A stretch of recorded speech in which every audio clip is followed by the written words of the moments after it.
Hi guys! Gagawa uli ako ng sabaw ko. Medyo maganda-ganda po ito kasi may benefits po ito sa ating tiyan. Lalo na po sa ating kidney. Yan. Ito po yung aking buto-buto. Na-blanch ko na po ito. Tsaka yung ito po yung ano. Hindi ko po alam kung ano pangalan nito eh. Pero ibinabad ko na po ito ng more than 1 hour. Yan. Ito yung dried yam ko. At saka yung tamarind peel.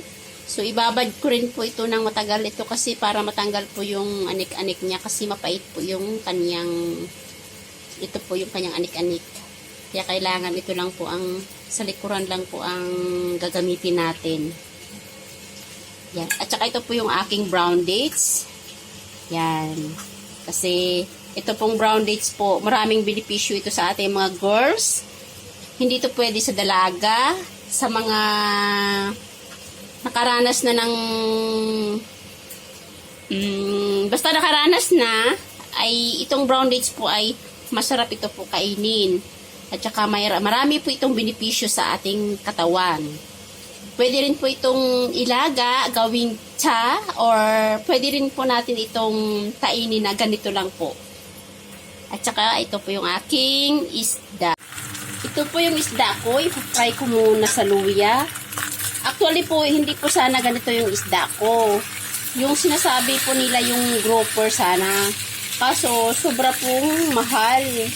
Bali, umaabot ng 300 ang isang kilo. So, wala si amo. Hindi enough yung budget. Kaya, naghanap ako ng maraming buntot. At hindi ko alam po anong klaseng buntot ng isda ito. Basta maging ano lang, parihas lang yung lasa. Sana nga maging parihas ang lasa. Pero i-fry ko muna ito ng half cook sa luya para matanggal po yung lansa.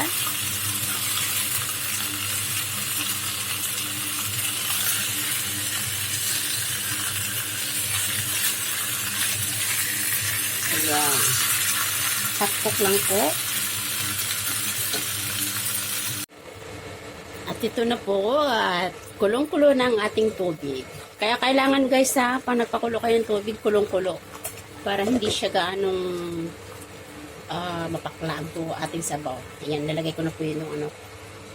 Dahan-dahan, super hot. Ayan.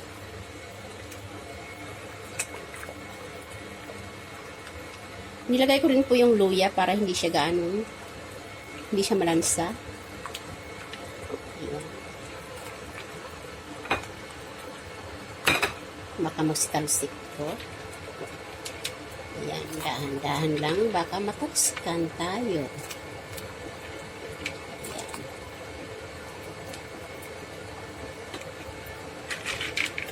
Guys, pag nagluluto ako, hindi ako gumagamit ng gloves kasi hindi ako komportable.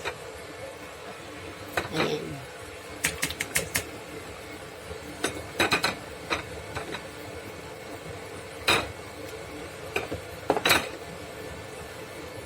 Ayan. Hayaan po muna natin siyang kumulo ng kumulo. Tapos, ihinaan. Ayan po. Kulong-kulo na siya. So, hinaan po natin yung apoy. Yan. Ang gawin ko po ay 2 hours boiling with medium fire. Yan. Ito na. Habang nakulo po siya, is itong brown dates po, pwede nating itong tirisin. Yan. Para ma-absorb po yung linamnam. Yan. After 2 hours po na na-boiled natin, yung isda na po na ito at saka yung mga ganito, tirisin po natin para ma-absorb yung lasa. And then, lagyan po natin ng asin at isa-serve sa ating mga mahal na among mga mababait. Thank you for watching po. God bless you.